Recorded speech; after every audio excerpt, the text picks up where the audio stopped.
हनुमान उठ वीर।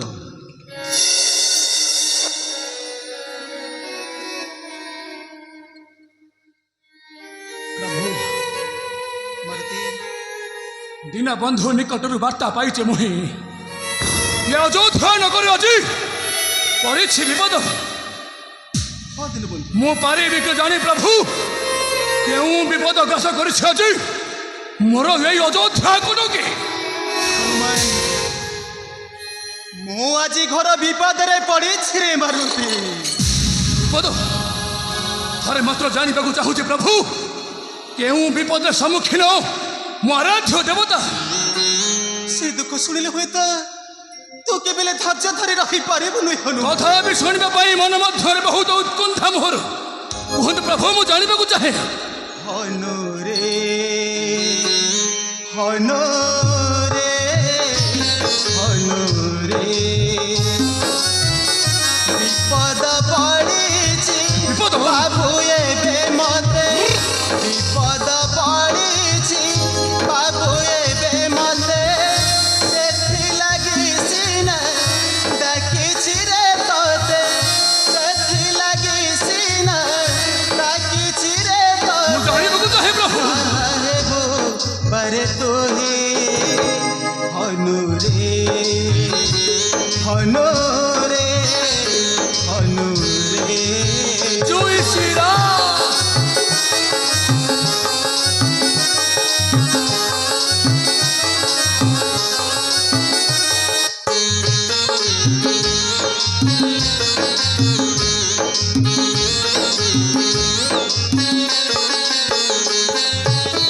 पिता सत्य पली 14 बरस जय श्री राम मोहिबान पाली विनाशन रावण निधन कली केते पाप जान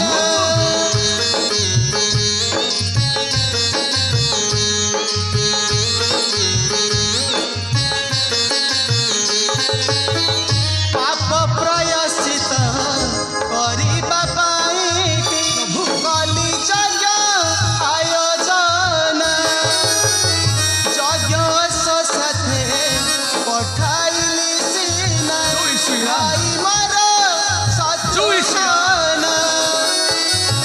जन बालक बांधिले मोस जन बालक बांधिले मोस विनाश करिले वीर शत्रुघ्न विनाश करिले वीर शत्रुघ्न भरत पुरी लक्ष्मण हनु रे हनु रे हनु रे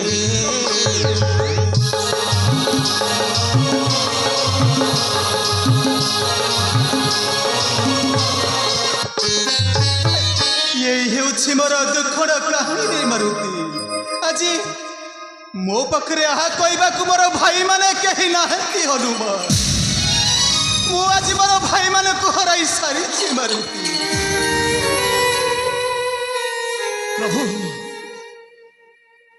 ये सब अघटन मान घटी जाइए मोर अयोध्या कटके हेले आपण पूर्वर मते कहले नहीं कहीं ଏବେ ବି ସମୟ ଅଛି ହନୁମାନ। ଆମକୁ ଭାତୃହତ୍ୟାର ପ୍ରତିଶୋଧ ନେବାକୁ ହେବ ହନୁମାନ। ଯଥାଶୀଘ୍ର ସେ ବାଳକ ଦୁଜଣକୁ ବୁଝାଇ ଦେବାକୁ ହେବ ଯେ ସୂର୍ଯ୍ୟବଂଶ ସହିତ ଶତ୍ରୁତା କଲେ ପରିଣାମଟା କିପରି ଭୟଙ୍କର ହୋଇପାରେ ହନୁମାନ। अपेक्षा करंतु प्रभु देखी नेबी नयन मुहि क्यों स्थान अच्छा से निर्बोध बालक हनुमान तुम दीनबंधु को साथी नहीं से रणस्थल को यात्रा कर हनुमान। आ मो तुम पछे पछे आसुच हनुमान। ठीक अच्छे प्रभु चलो दिन घरे मात्र नयन देखा चाहे किए से मूर्ख शिशु जय श्री राम राम जय श्री राम राम जय श्री राम।